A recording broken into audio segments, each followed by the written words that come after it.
So I'm nearing the end of my 3 years of training to become a teacher of the Alexander technique. Some days I feel quite rebellious, such as right now.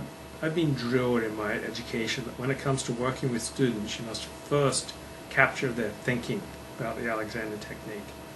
And this is regarded by many of my teachers as superior to the generally English method of teaching that stresses first get your hands on the student to give them a kinesthetic sense of ease and lightness. So I'm not at all sure that one way is superior to the other, because if you silently put your hands on the student and guide him through a procedure such as walking or getting in and out of a chair, help him to find some length, some width, and some ease, you are working with the student's thinking about as much as if you sat apart from the student and just gave them a learned discourse on the profound teachings of F.M. Alexander. So thinking is not something that takes place away from the body, apart from the body. Moving the body does not take place apart from the emotions and from the thinking. Human being is a unity of thinking, feeling, and the body. So some people have great bodies and their thinking and emotions appear to be totally a mess, but I'm not going to go into that now.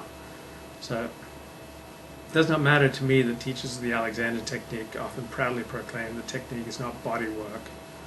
Gasp, I think I disagree with the dogma of my profession. I think Alexander technique does include body work, and I think it can be classified as body work. It's much more than body work, but Alexander teachers generally think of themselves as being more prestigious than just regular practitioners of body work, so we're kind of above the messy, decaying sexual body. We work primarily with the mind. I'm not sure that's true. When you're working with the mind, you're working with the body. Mind and body are one. So there's nothing wrong with looking at the Alexander technique as body work, just as there's nothing wrong with looking at football as life and death. Now, of course, football is much more than life and death, much more important.